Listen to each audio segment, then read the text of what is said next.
Vous écoutez Le Salon dans tes oreilles, une balado-diffusion dans laquelle des auteurs, des autrices et des personnalités discutent de leurs livres, de leur lecture et des sujets qui animent l'actualité littéraire. Les enregistrements ont été faits lors du dernier Salon du Livre de Montréal en novembre 2020.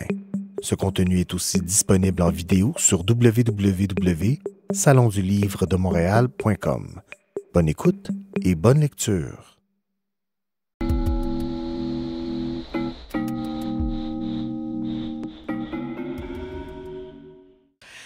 Bonjour, alors je me présente, je m'appelle Caroline Merola, je suis auteure et illustratrice. Ça veut dire que je fais les textes et je fais les dessins de mes livres. Et je suis venue vous présenter mon dernier album qui a été publié à la courte échelle il y a à peine un mois. Je suis présentement au Salon du Livre de Montréal, le salon virtuel 2020. Alors mon album s'appelle Victor et Lino et c'est l'histoire d'un ours un peu bourru, mais assez... avec plein d'idées, beaucoup de créativité, qui est ami avec un tout petit lapin très curieux. Après, je vous parlerai des dessins, parce que j'ai même apporté des dessins en couleur pour vous montrer. Moi, je travaille sur du carton, je travaille, même j'écris à la main quand je fais mes livres, mais là, ce que je vous montre, c'est le livre imprimé.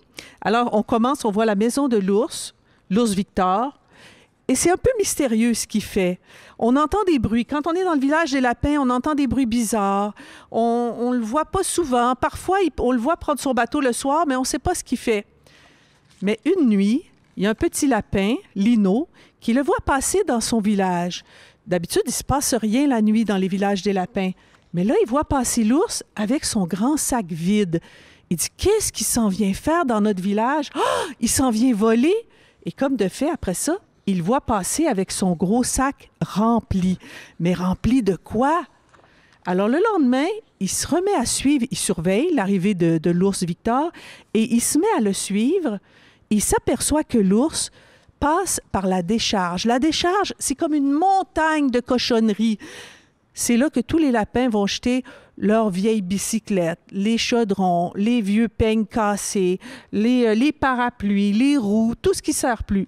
Et l'ours, dans la décharge, il choisit des beaux morceaux qui sont encore en bon état, il les met dans son sac, puis il les rapporte chez lui.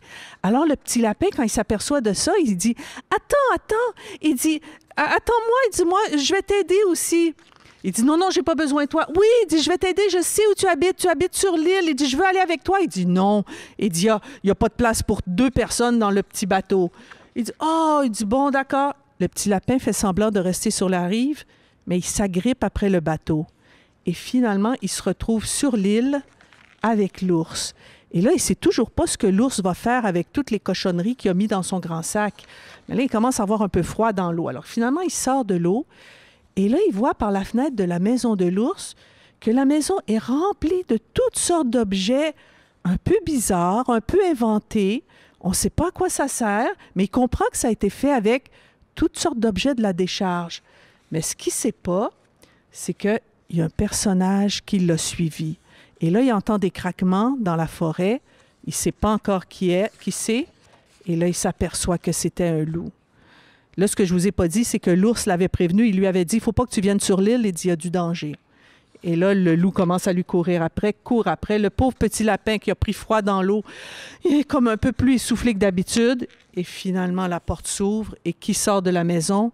Une espèce de robot, de monstre inventé. Mais qu'est-ce que c'est que ça? C'est là-dessus que travaillait le gros ours Victor? On n'en sait pas plus. Je vous laisse découvrir la suite. Vous pourrez sûrement avoir le livre soit à la bibliothèque, soit dans votre classe, l'album Victor et Lino. Et là, j'ai eu des questions des enfants. Vous allez voir, ça finit bien. Toutes mes histoires finissent toujours très bien. La première question des enfants, c'était « Où tu trouves tes idées? » Je vais juste vous montrer. Je vais juste vous lire la question et vous dire aussi de quelle école. C'était de la classe de Madame Annie de l'école L'Accueil à Scott. Qu'est-ce qui vous a inspiré pour écrire Victor et Lino?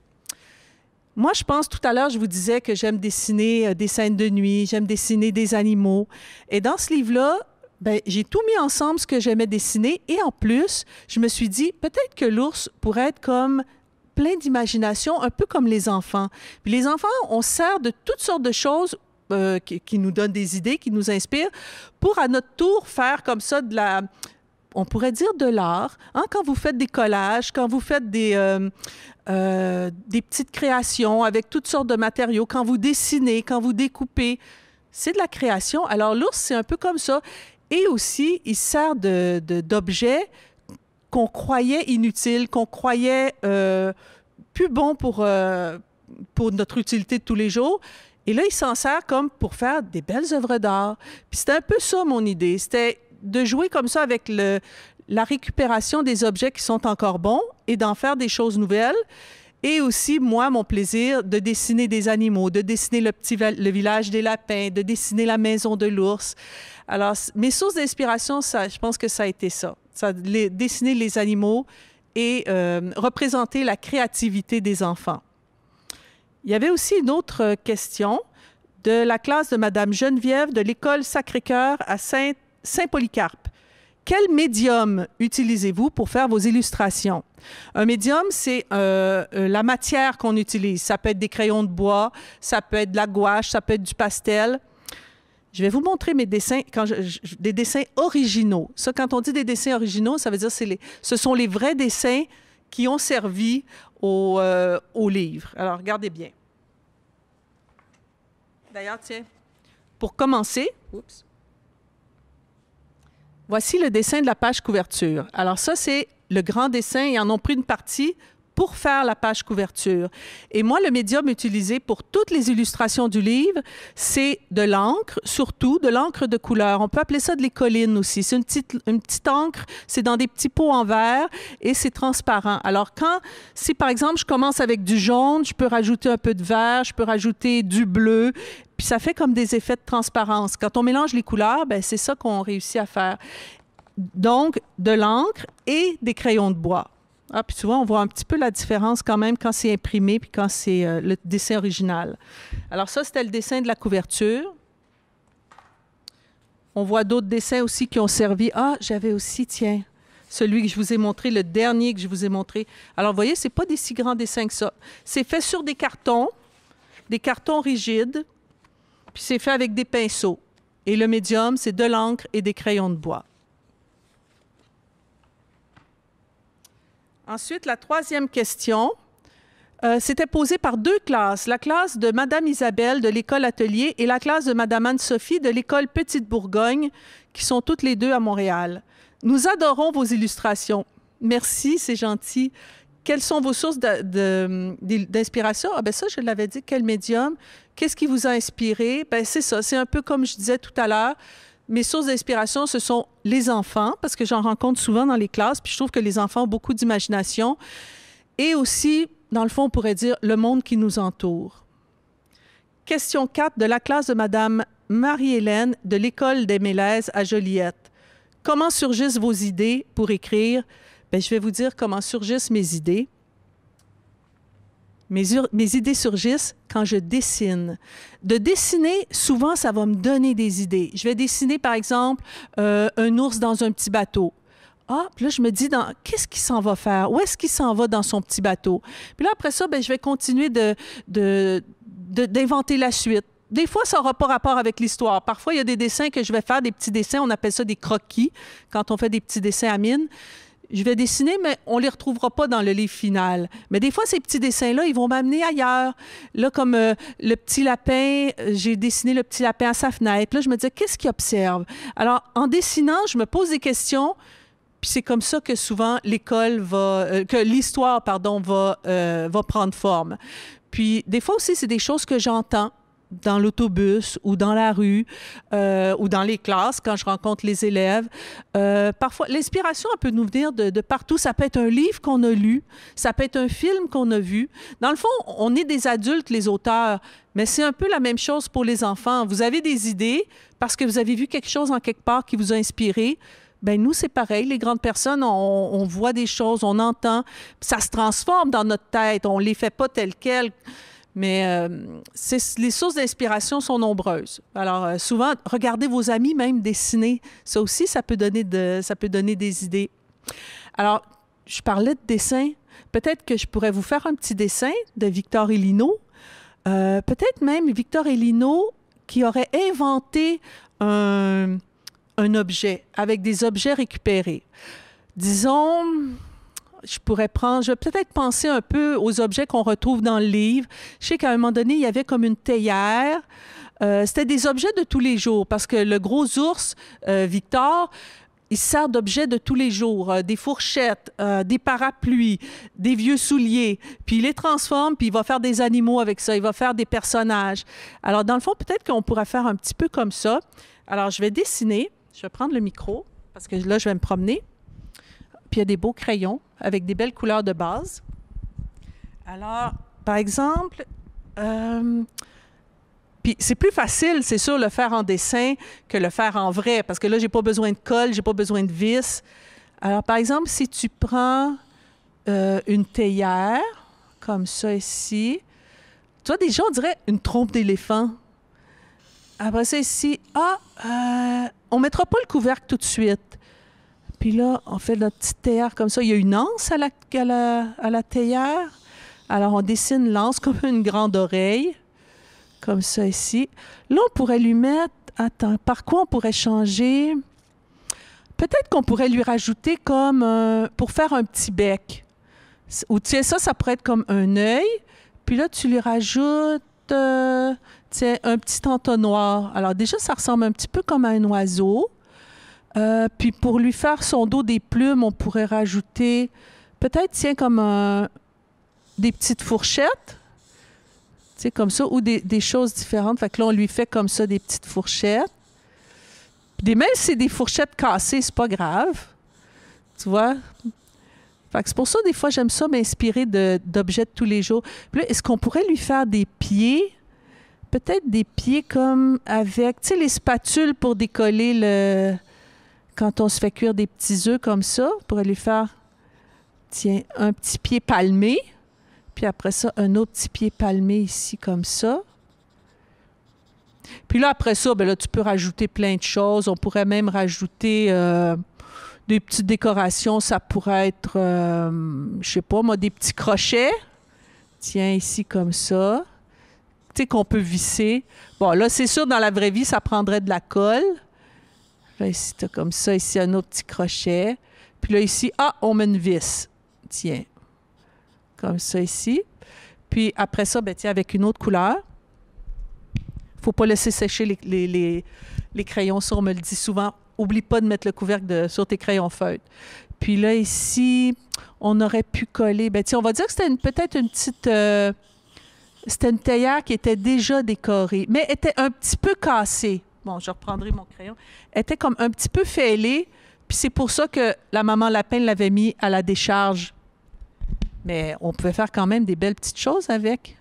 Fait que là, il avait été comme tout décoré comme ça ici. Puis ici aussi comme ça. Et là, attends, on va voir. Regarde bien.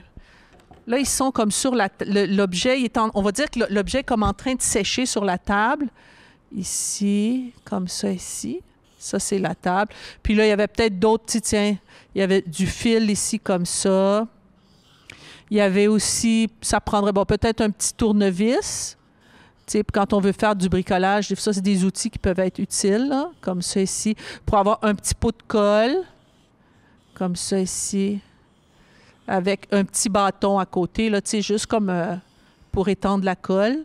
Puis il l'a déposé dans une assiette pour pas que ça colle partout, là. Et là, ici, qu'est-ce qu'on voit? En tout cas, c'est sûrement pas les oreilles de l'ours Victor. S'il y a un petit museau comme ça ici, des grands yeux. Tiens, d'après moi, c'est le petit lapin Lino. Tiens, puis il a mis son... puis dans l'histoire, c'est ça, à la fin, il y a un grand chandail. Tiens, on voit ses petites mains ici comme ça. Quand tu dessines, tu n'es pas non plus obligé de faire tous les détails pour que ça soit comme hyper réaliste. Tu sais, tu peux juste comme faire le dessin simple, puis déjà, ça donne une bonne idée. Mais tiens, je vais faire juste son petit chandail rouge, parce que dans l'histoire, il y a un petit chandail rouge comme ça ici. Puis des fois, quand on dessine, on ne sait pas ce que ça va donner. Souvent, je commence par faire les personnages, puis après ça, je vais faire le décor. Fait que tu vois, là, on l'a mis sur la table. Peut-être qu'on pourrait voir en arrière. Attends. Ça, c'est manipulation de crayon, hein? en arrière, tiens. Puis tu vois, quand je vous dis là, qu'on peut raconter une histoire avec les dessins, là, ici, tu vois la fenêtre. Bon, là, on va imaginer que le ciel est tout noir. On voit la lune. Et là, ici, on voit d'autres oreilles, des oreilles pointues, comme ça ici. Un museau pointu, des dents pointues, des yeux méchants. Puis là, oh, ça, c'est pas un ami. Ça, c'est le loup, comme ça ici. Là, il est derrière la fenêtre. Fait que tu vois, là, je pourrais mettre tout le ciel noir, mais là, je pense que ça serait un peu long et ennuyant. Mais on comprend que le loup est derrière la fenêtre. Mais par chance, l'ours Victor est pas loin pour protéger le petit lapin Lino. Fait que tu vois, quand je vous disais que des fois, les dessins, ça nous donne des idées. Fait que là, on voit. Puis on n'est pas obligé de mettre partout là, de la couleur parfaite, là. Tiens. Puis là, on pourrait appeler ça la suite des aventures de Victor et Lino, ou encore tome 2, ou encore, on pourrait inventer un beau titre. Peut-être qu'on pourrait même inventer un petit personnage qui n'existe pas. Ça pourrait être Mimi la souris.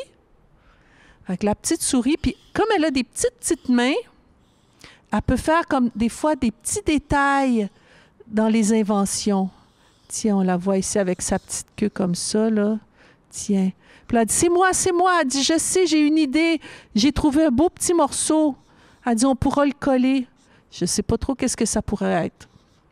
C'est pour peut-être vous allez avoir des idées. Tiens, regarde, je le mets ici dans une petite boîte.